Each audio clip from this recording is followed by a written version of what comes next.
Welcome back to the Python programming series. So in a last module, we actually learned how Python makes decisions using conditional statements, things like if, elif, and else.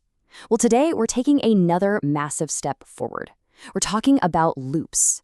This is honestly where you truly start to unlock the power of automation, commanding the computer to do the heavy lifting for you.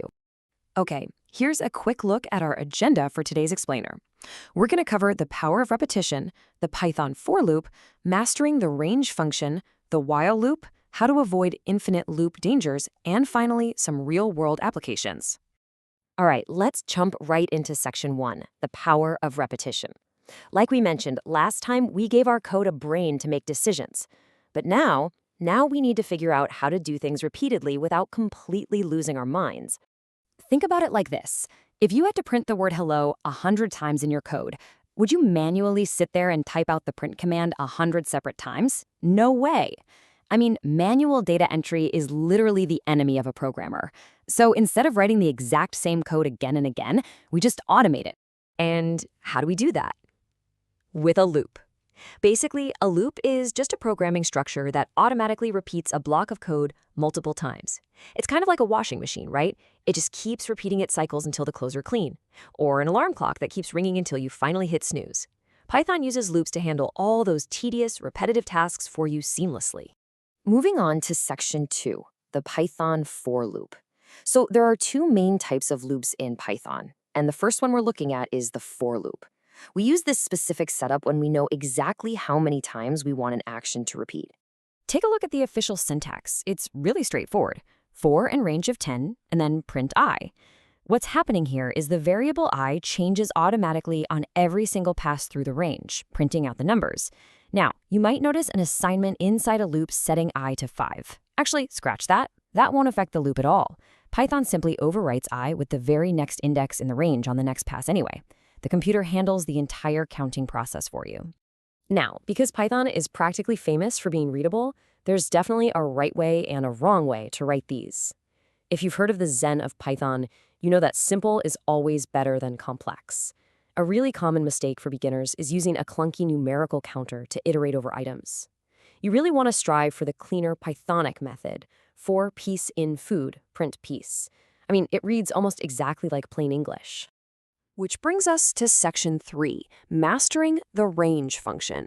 To truly get the hang of the for loop, we have to understand a range, because this function controls exactly how our standard loops behave and count. The absolutely crucial thing to remember here is that range comes in 3 distinct formats, depending entirely on how much control you need over your counting sequence. You can pass it 1 argument, 2 arguments, or 3 arguments. Give it 1 argument, and that's your stop point. Give it 2, and you've got a start and a stop. And if you give it 3, it's start, stop, and step, which is super handy because it allows you to literally skip numbers. Let's actually see this in practice. Range 5 starts at a default of 0 and outputs 0, 1, 2, 3, 4. But wait, notice a really important detail here. It stops strictly before the number 5. The same thing happens when passing 2 arguments. Range 1, 6 starts at 1 but stops before 6. And finally, giving it 3 arguments, like range 1, 10, 2, starts at 0, steps by 2, and spits out all the even numbers up to 8. Getting comfortable with this makes automating sequences just ridiculously easy. All right, section 4, the Python while loop. So for loops are fantastic when you know exactly how many times to repeat something. But what if we don't know? Sometimes we just want an action to keep repeating as long as a certain condition remains true. And that is exactly where the while loop comes into play. The basic structure is super simple. It's just while condition followed by your indented block of code.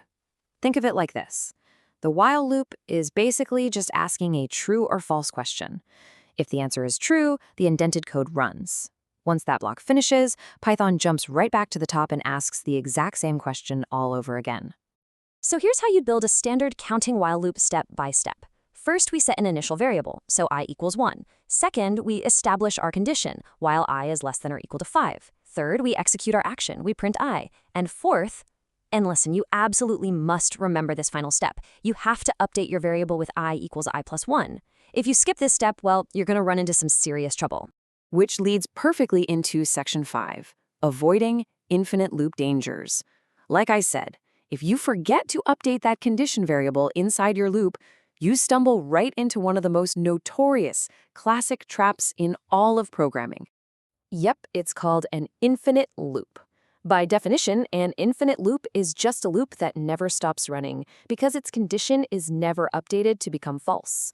Because that condition just stays true forever, the computer gets trapped in an endless cycle. It will literally run forever, eventually crashing your program entirely or just draining your system's battery to zero.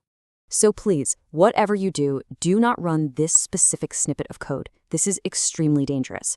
If we set I equals 1 and then say while I is less than 5, print I, but completely forget that final step to add 1 to I, then I is never going to change.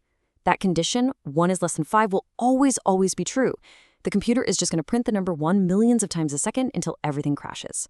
Always make sure your while loop conditions have a clear way to eventually become false.